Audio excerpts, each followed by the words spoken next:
네, 거침없이 하이킥 특별판 장윤성 기자, 장성철 소장, 박원석 의원 세 분과 함께 하고 있습니다. 12구 이태원 참사 이야기 하고 있었는데요. 장윤성 기자님 현장 취재 좀 하셨죠? 어떻습니까? 예, 다른 건 다 차치하더라도 예. 2차 가해가 본격적으로 더 심하게 진행이 되는 것 같습니다. 그러니까 네. 전달하기 민망한 수준의 과거 세월호 참사 때 있었던 막말들을 이제 거기 보수단체인 신자유연대라는 단체가 와서 이제 연일 메가폰으로 이렇게 방송을 하고 있고 또 동네 주민이라는 분도 오셔서 이제 항의를 하고 뭐 이렇게 하고 있는데요. 네. 오늘은 급기야 너무 너무 강도가 세서 고 이지한 배우 어머님께서 119에 실려가는 일도 있었습니다. 충격받으셔가지고요. 네, 너무 놀라셔가지고 쓰러지셔서 그런 일이 있었다고 하고 또 한덕수 총리가 갑자기 오후 2시 반에 나타나서 근데 맥락도 없이 그냥 오신 거예요. 그러니까 유족들하고 미리 상의도 안 하고 그냥 뜬금없이 왔다가 뭐 좀 사과를 하라고 요구했는데 그 사과도 받아들이지 않고 우물쭈물 계시다가 신자유연대 쪽하고 악수하고 그리고 이제 가셨다는 겁니다.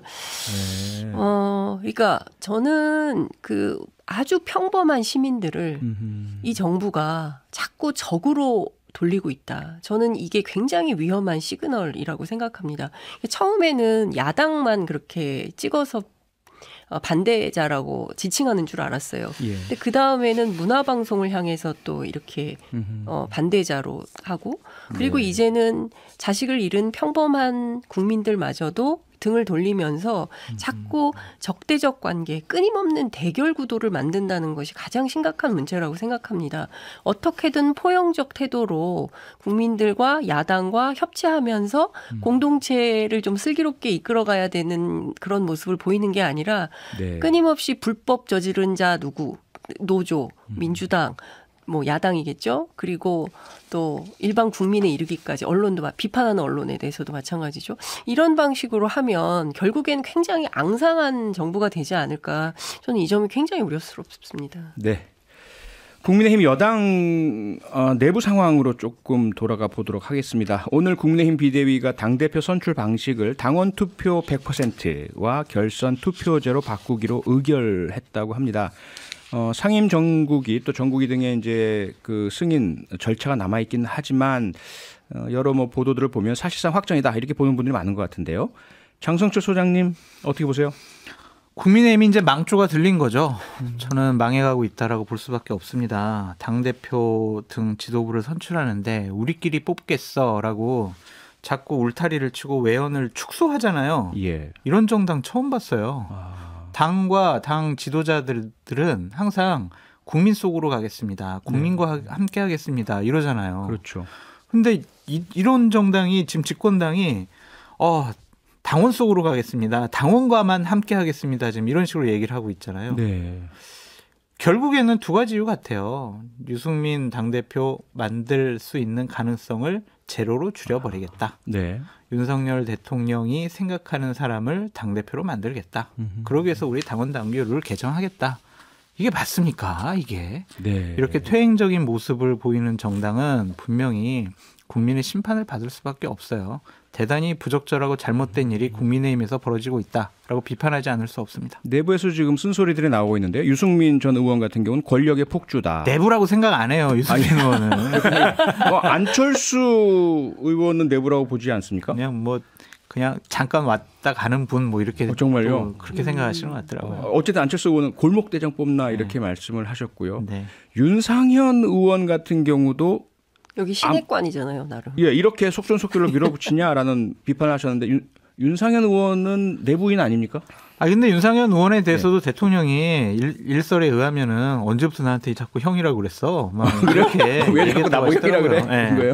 그러니까 지금 비주류 분들이 이런 매침을 하고 있는 건데 전혀 씨알이 먹히질 않아요. 이거는 그냥. 박원석 의원님, 그런데요. 제가 인터뷰한 국민의힘 의원님들은 하나같이 정의당을 보라 이렇게 말씀하세요. 정의당은 원래부터 당원 100%였지 않느냐. 네. 근데 왜 갑자기 국민의힘이 그렇게 한다고 국민의힘이 정의당을 따라하는 것도 있네요. 네. 아무튼 놀랍네요. 롤모델이 되셨어요. 아니 근데 그 전당대회에서 당대표를 선출하는 방식의 정답이 있지는 않습니다. 예. 결국에는 어떤 역사성을 가지고 네. 그 제도를 만들어 왔냐가 중요한데 이번에 이제 문제의식이 있는 거는 이게 경로 역진적이라는 거죠. 아하. 사실은 2000년대 초반 룰로 돌아가는 거예요. 예. 근데 점차 이게 이제 확장성을 고려해서 민주당도 그렇고 국민의힘도 그렇고 당직 선거에 있어서도 여론조사나 이렇게 시민 참여형으로 그 참여를 넓혀온 게 사실이거든요. 네. 근데 그거를 갑자기 당원 100%로 간다는 건 정의당은 원래부터 당원 100%인 정당이고 네.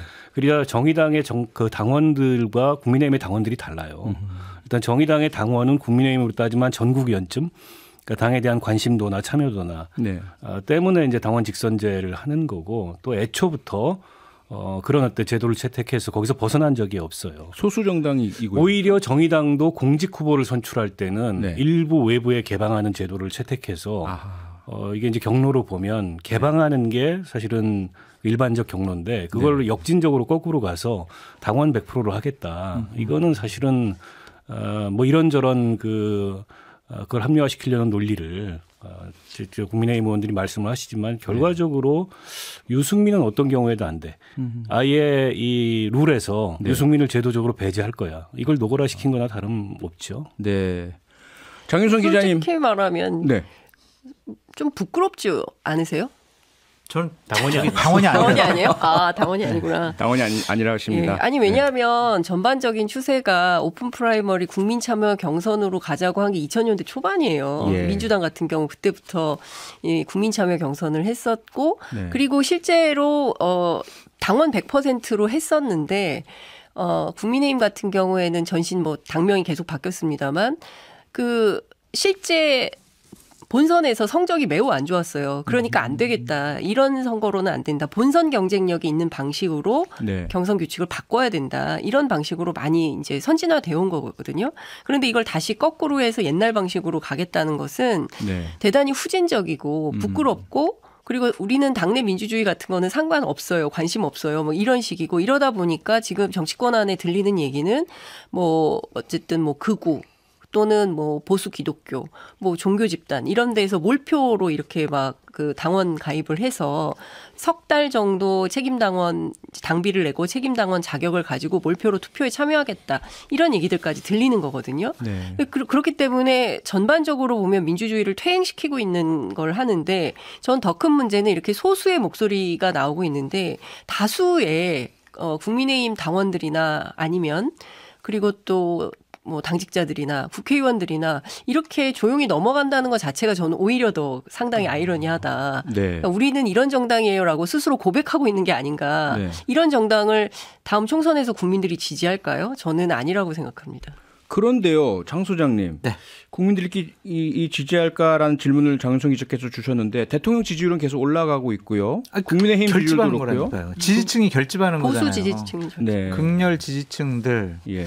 그분들이 결집을 하는 것이 과연 선거에 무슨 도움이 되느냐 전 계속 혹시 말씀드리는 우리 거예요. 국민 중에 거의 절반 가까이가 이런 방식을 좋아하시는 거는 혹시 아닐까요? 그건 아닌가요? 글쎄요. 그렇다면은 국민의 절반이 네. 민주당 당원이거나 국민의힘 당원이어야 된다라고 말씀드릴 수밖에 없는데 아하. 그 전당대회를 할 때 항상 당에 계신 분들이 하는 말이 뭐냐면은 와 이번에 전당대회 흥행이 잘 됐어요. 국민들이 관심이 높아요. 이런 거에 관심을 촉각을 세우잖아요. 당원들끼리 하는데 이제 경기가 이제 결과가 결정이 됐다라고 보여지잖아요. 네. 새로운 어떠한 흥행의 요소가 없는 거죠. 국민들의 관심을 확 끌만한 그런 반전이 있을 수가 없는 상황이에요. 아하. 결국에는 윤석열 대통령이 조금 더 누굴 더 마음에 들어 하느냐. 네. 그게 유일한 변수라고 보여지는데 네. 그런 전당대회가 과연 성공적이 될 수가 있겠느냐. 음흠. 국민들이 정당과 지도자에게 관심을 갖는 경우는요. 하나라고 봐요 저는. 변하고 있구나 라는 건데 네. 지금 국민의힘의 모습은 뒤로 가고 있구나. 변하긴 하는 거지 안 좋게. 역행하고 있구나. 뒤로 변하는. 네. 퇴행하고 있는 거죠. 역사적 퇴행을 가져오고 있는 거죠. 한심스럽습니다. 우리 청취자 여러분들의 관심은 뜨거운 것 같은데요. 지금 시스타샤님께서 장성철 님이 대표하세요라고 이제 지정을 해주셨고요. 당원이 아니라서 이미 끝났습니다. 출마 자체를 못합니다. 7891번님께서는 문자 주셨는데요. 결선 투표도 도입했던데 결국 이게 후보 단일화 효과 있는 거 아닌가요? 그렇죠. 그렇죠. 네. 그렇게 봐야 되는군요. 그렇죠. 지난번 전당대회를 보면 그때 컷오프 통해 가지고 이준석, 나경원, 주호영 또 누구 한 분인가 4명인가 올라갔었던 걸로 기억해요. 네. 그러니까 만약 그 이준석 대표 선출할 때 지금처럼 결선 투표제를 줬다면 아마 반 이준석 단일화가 형성이 될 수 있었겠죠. 기득권 단일화가. 네. 근데 그게 없다 보니까는 이준석 대표가 과반이 못 되는 득표를 하고도 이제 종다수로 대표로 선출된 거잖아요. 이제 그런 참사는 막아야 된다. 그래서 또 이제 컷오프제를 적용해서 유승민 의원과 함께 여러 친윤 후보들이 올라가서 표를 분산시키면 이게 유승민 후보가 당선될 수도 있는 거 아닙니까? 네. 그런 경우를 막기 때문에 이중의 안전장치를 둔 거죠. 당원 100%에 더해서 결국에는 유승민이 올라오든 아니면 다른 비윤 후보가 올라오든 친윤 후보와 1대1이 되게 만들어서 이 예선 과정에서 그러니까 결선 투표 전에 참전했던 친윤 후보들이 다 어쨌든 최종적으로 간 친윤 후보한테 표를 몰아줄 수 있는 장치를 하나 더 둬서 이중의 안전 장치를 뒀는데 그럼에도 불구하고 선거라는 건 모릅니다. 왜냐하면 지금 국민의힘 당원이 이제 좀 있으면 100만 된다면서요. 80만 명. 당원의 표본이 늘어나면 늘어날수록 여론하고 수렴되는 경향이 있어요. 그건 어떤 정당이고 마찬가지거든요. 그리고 지금 여론조사 결과를 이렇게 분석한 걸 보면 국민의힘 당원에서는 뭐 나경원 혹은 안철수가 1등이다 이런 여론조사 결과가 나오잖아요. 1000샘플 표본 추출하는데 그중에 국민의힘 당원이 얼마나 포함될까요? 거기서 나온 여론조사를 가지고 국민의힘 당원 사이에서 누가 유리하다 불리하다 얘기하는 것도 제가 보기엔 별로 무의미하고 이제 가장 당혹스러운 결과는 윤 대통령이나 국민의힘 지금 이 주류 세력 입장에서 저렇게까지 했는데 윤심이 실린 친윤 후보가 당선이 안 되면 그때 가서는 어떻게 하겠다는 거죠? 저는 그런 경우가 올 수도 있다고 생각해요. 근데 저는 국민의힘 지도부가 자기 부정 행위를 하고 있다라고 보여지는데 홍진석 비대위원장도 얘기했잖아요. 얼마 전에 MZ세대 수도권에서 지지를 받아야 된다. 그래놓고 지금 이러한 룰을 만들어놓고 수도권과 MZ세대 지지를 어떻게 받냐고요. 이건 당대표니까.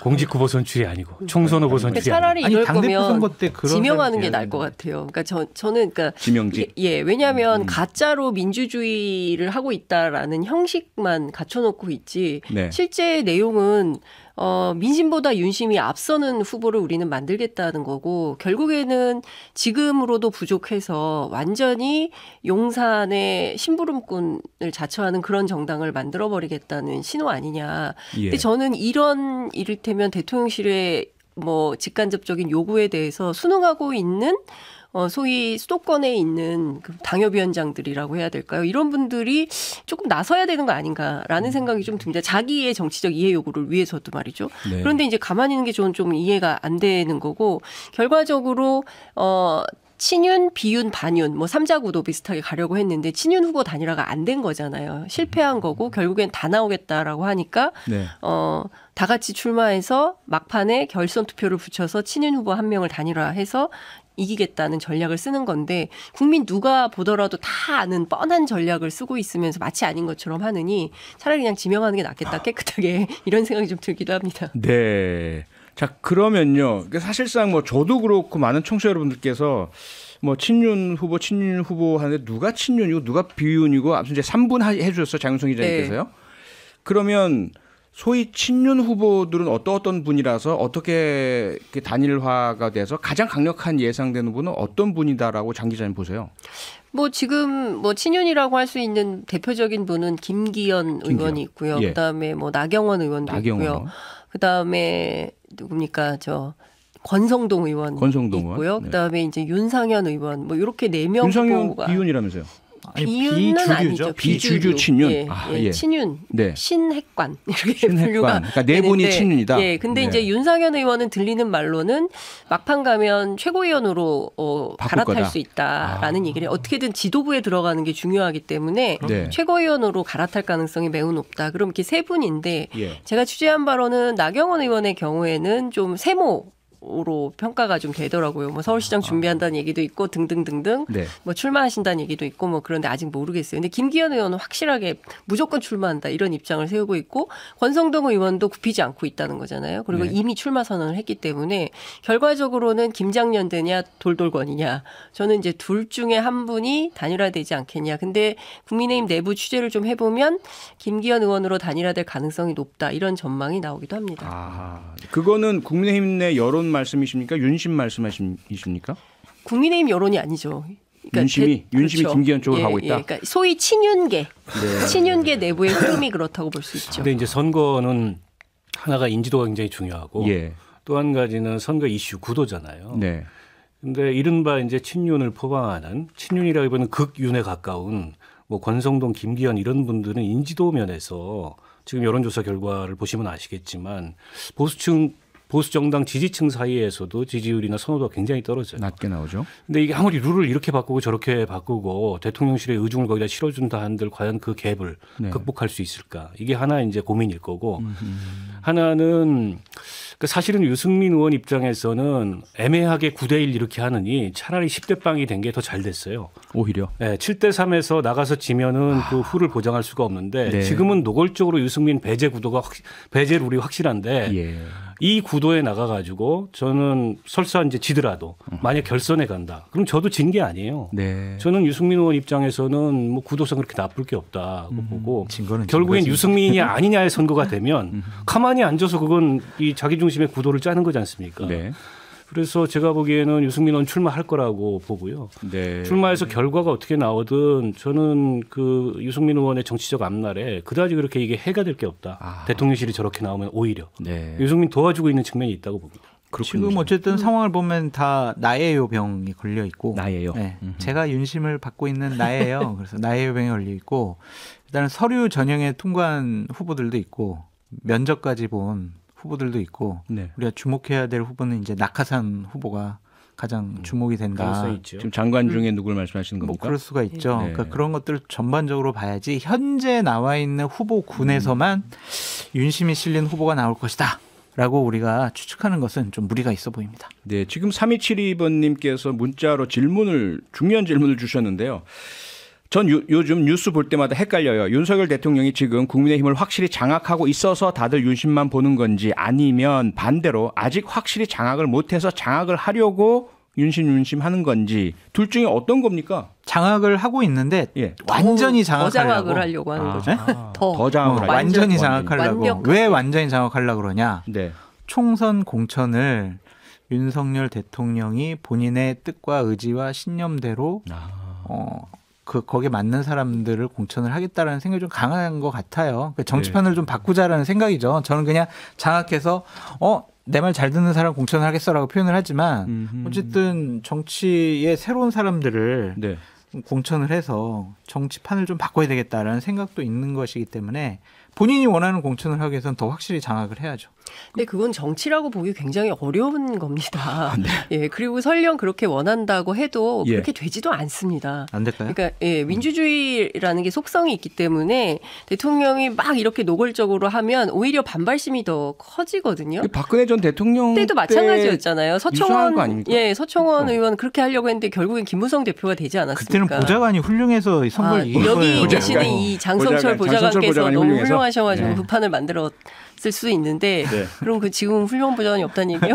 알겠습니다. 자, 이제 문제가 또 하나가 예산안 아니겠습니까? 내년 예산안이 도대체가 이 연말에 다가오는데도 통과될 기미가 안 보입니다. 합의가 안 되고 있고요. 그런 가운데 야당이나 일부 언론에서는 이게 다 윤심 때문이다. 국민의힘은 좀 합의 타협을 하려고 하는데 용선의 재가를 못 받았다. 실제로 그렇습니까? 그리고 이게 그렇다면 어떤 문제가 있는 겁니까? 실제 협상을 해보면 예. 정말 여당은 예산에 별 관심이 없는 것 같다. 그러니까 결국에 어떤 얘기까지 들리냐면 박홍근 원내대표하고 네. 기재부하고 직접 협상을 한다. 이 추경호 총리하고 부총리하고 직접 협상을 했다. 뭐 이런 얘기까지 나오거든요. 여당은 아예 패싱하고. 예, 그러니까 그 실질적으로 관심이 없어 보이는 측면도 있고 두 번째는 설령 이렇게 한들 재가가 없으면 오다가 떨어지지 않으면 결정을 못 하는 거예요. 그러니까 얘기는 다 들어놓고 결정을 못 하고 갔다 오면 입장이 바뀌고 네. 이러니까 협상하기 너무 힘들다라는 얘기를 민주당 쪽에서는 하고 있거든요. 네. 그렇기 때문에 이럴 거면 차라리 윤석열 대통령하고 직접 합시다라는 얘기를 이제 야당에서 하는 건데요. 저는 이런 방식으로 앞서도 말씀드렸지만 정치가 아니라 통법부로 전락시키는 방식에 대해서도 야당이 지금까지는 소위 얘기하는 윤석열식 정치라는 게 어떤 건지 잘 감을 못 잡고 지난 8개월간 네. 어떻게 흘러왔는지를 봐왔지만 저는 앞으로도 계속 그렇게 야당이 할까 그렇지 않을 거라고 보고요. 그러면 대치전선은 더 강화될 수밖에 없고 예. 갈등은 더 심각해질 수밖에 없다. 이런 생각이 좀 듭니다. 박원석 의원님, 예. 예산안 논란 중에 조금 이해가 안 가는 건요. 뭐 덩치가 크거나 뭐 정책과 엄청난 관련이 있거나 민생 관련된 게 아니고요. 행안부 경찰국 법무부 인사정보관리단 예산을 본 예산에 넣느냐 또는 예비비로 쓰느냐 이거 가지고 다투다가 이거 만약에 야당이 그 고집하면 대선 불복이야 이 얘기가 나오는데 이게 대선 불복으로 연결되나요? 뭐 말도 안 되는 소리고요. 그 마지막 쟁점이 그건 것 같아요. 그렇죠. 법인세 뭐 3% 최고세율 올리는 거, 예. 그러니까 의장이 중재안을 1%포인트로 제안을 했지 않습니까? 그건 이제 타협의 여지가 있는 것 같아요. 그리고 나머지 쟁점들, 뭐 공공임대주택 예산이 지역화폐 예산이 다 타결된 것 같고, 네. 결국에 민주당에서는 저게 위법한 시행령 말하자면 기구들, 이걸 이제 예산안에서 인정할 수 없다라는 거고, 네.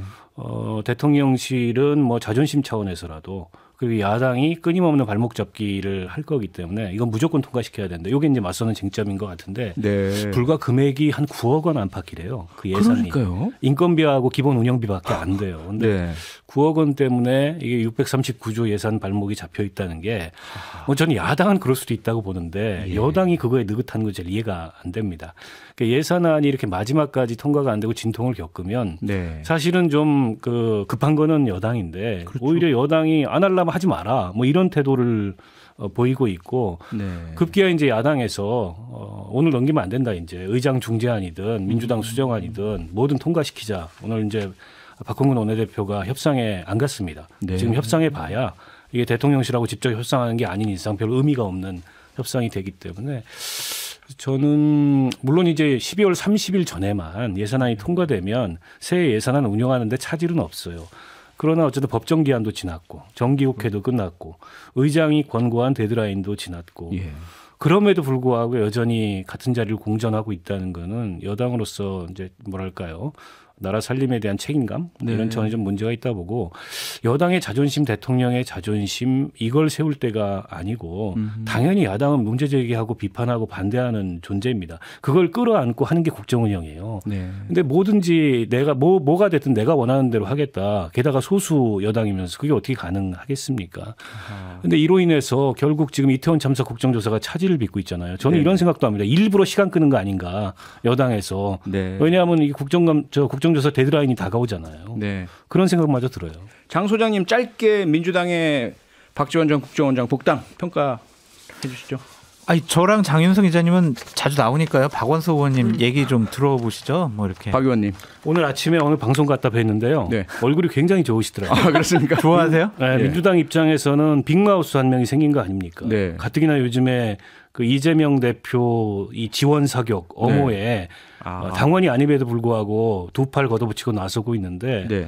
당원이 된다면 박지원 원장의 그 노련한 프레이밍과 또 입담 네. 또 언론이 굉장히 좋아하는 그런 말씀을 아주 잘하세요. 비판 반대 목소리도 있잖아요.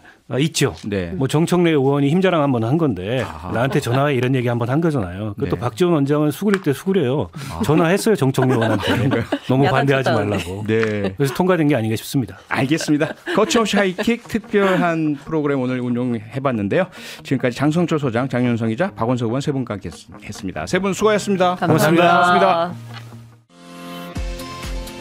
평일 저녁 6시 5분에 여러분을 찾아갑니다. MBC 라디오 표창원의 뉴스 하이킥.